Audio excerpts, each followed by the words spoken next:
Hi everybody and welcome back to Be Like Christ for our Bible study through the Gospel of Luke. We're in Luke chapter 6 today. If my setup looks a little bit different and the audio sounds different, it's because I left my camera in the car. My wife has the car, and my other camera, I'm letting a friend borrow it. So I'm shooting this off my cell phone and recording through my iPad. So hopefully this will work. I think that it will. Actually, the audio might sound better from this mic than my lapel mic, but we'll see.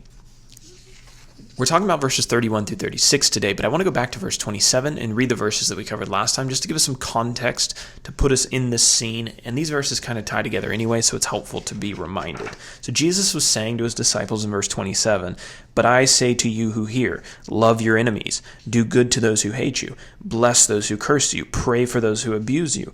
To one who strikes you on the cheek, offer the other also, and from one who takes away your cloak, do not withhold your tunic either. Give to everyone who begs from you, and from the one who takes away your goods, do not demand them back." Now, our new verses, beginning in verse 31. "And as you wish that others would do to you, do so to them. If you love those who love you, what benefit is that to you? For even sinners love those who love them. And if you do good to those who do good to you, what benefit is that to you? For even sinners do the same. And if you lend to those from whom you expect to receive, what credit is that to you? Even sinners lend to sinners to get back the same amount. But love your enemies, and do good, and lend, expecting nothing in return, and your reward will be great, and you will be sons of the Most High, for he is kind to the ungrateful and the evil. Be merciful, even as your Father is merciful." In our last video, we talked about Jesus' command to love your enemies and how that can be almost repulsive to people because it violates their sense of justice. Why should I treat somebody well who treats me poorly? And in this video, we're going to talk about why we ought to do that. It's based on the life that Jesus was going to live out as a pattern for his disciples. If we understand Jesus' life, actually, if we don't understand Jesus' life and his sacrifice, then we have no good reason to apply the command to love your enemies. It makes zero sense, especially if you believe in like an evolutionary framework or a naturalist framework where it's just survival of the fittest. You'd be better off to knock off your enemies and take their resources for yourself. So if we don't understand and appreciate the sacrifice on the cross, we have no reason to apply this. However, in stark contrast to that, if we do understand and appreciate the crucifixion, then we have every reason to love our enemies. In fact, if we appreciate the cross, then it makes no sense. It would be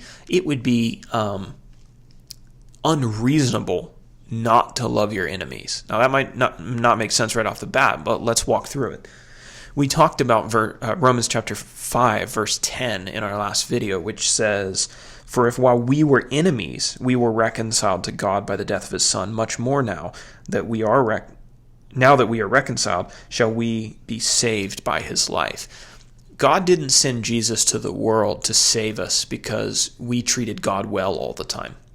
No, we contributed to the corruption of the creation, and we did wrongs against the name of God, and we've mistreated him and fought against the things that God values. We are in a position of enemies, opposing God. That's when God sent Jesus to die on the cross and to extend mercy and salvation to us. So God loved his enemies even when they were bad to him. So that is part of the reason that we are then told to mimic the nature of God in that.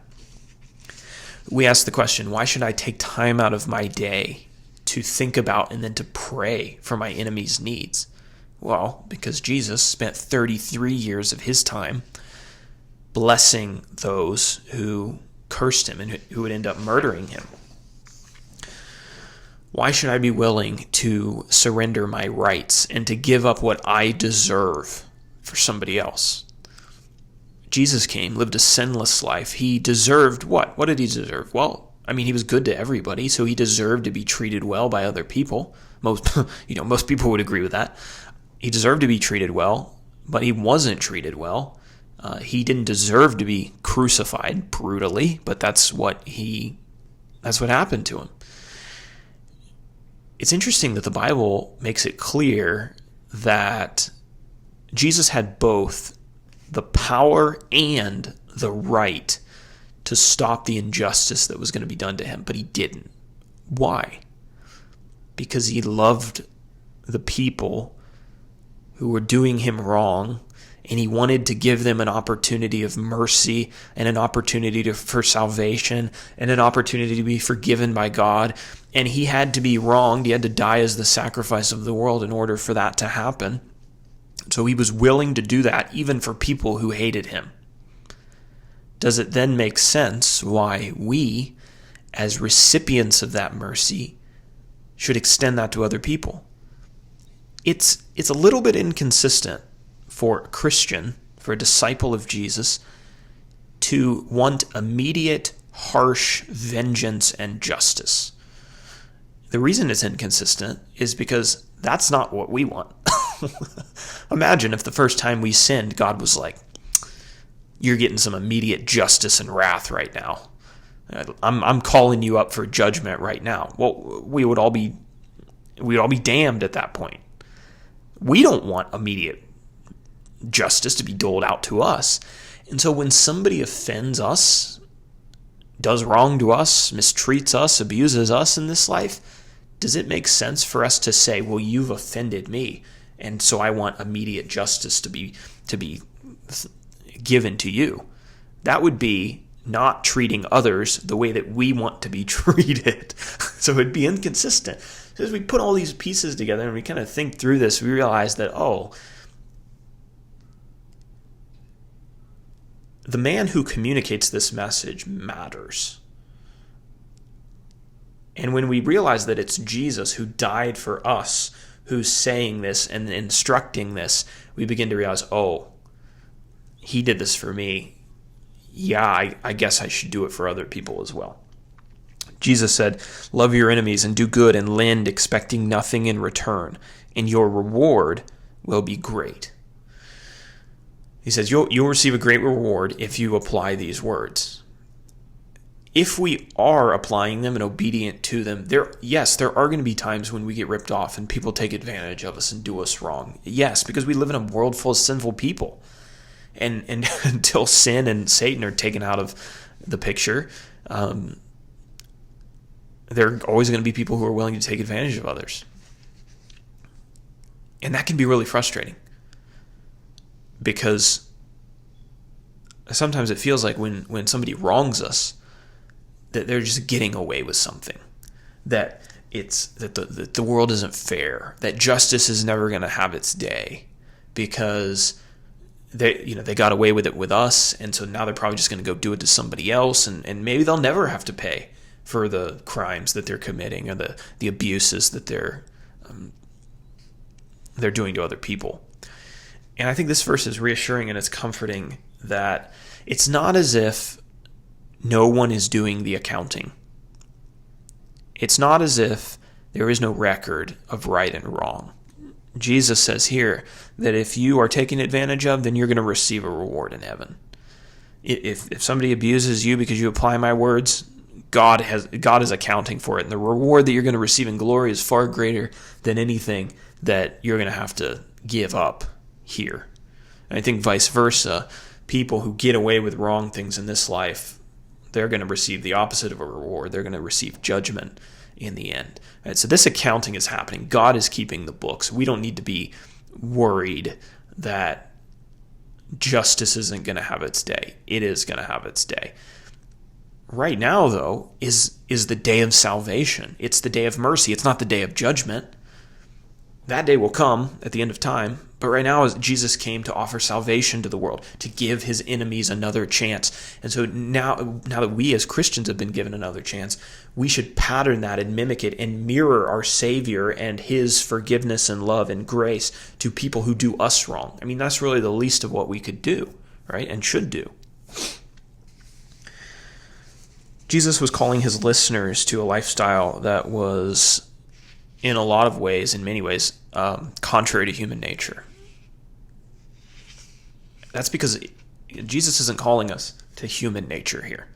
He's calling us to God's nature. Anyone, any human, can be nice to somebody who's nice to them. That's not hard. Any human can do wrong to somebody who does wrong to them. That's not hard. That's human nature. But Jesus came to the earth to teach us about God's nature, about who he was, what he was like. He raised the bar and he called people to a higher standard, to love like God and to be merciful like God. If God, who is perfect, can extend mercy to his enemies, how can we, who are imperfect, refuse to extend that same mercy? How can we do less? How can we be outraged when Jesus tells us to love our enemies, when the only reason that we're still alive and haven't received eternal judgment is because Jesus loved his enemies? How can we not treat others the way that we want to be treated? When we understand, this kind of brings it full circle, when we understand Jesus' sacrifice for us and God's goodness to us, these commands go from being an outrage to being a privilege. God is calling us to mirror the grace that he has extended to the world in our personal and individual lives to individuals who we come in contact with. God, Jesus, he died for the world. In our lives, we get to die to ourselves, take an offense, so that we can communicate the nature of God to individuals we come in contact to, so that they might see Jesus more clearly through us. That all of a sudden takes the command of loving your enemies from an obligation that we don't want to fulfill to, wow, God is calling me to something special. And it's a privilege that I get to love people who hate me, which is quite wild. And that's a transformative idea, right? But it's there, and Jesus lives it out for us. It's a privilege that we would get, that we would even have the opportunity to participate in the nature of God.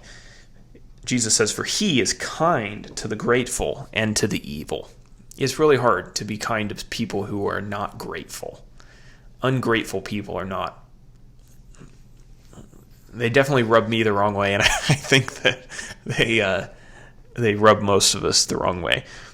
But God has been kind to a largely ungrateful world. I mean, most people are not going to appreciate Jesus' sacrifice, and yet he extended the mercy to all of them and gives us all an opportunity. That's how good our God is.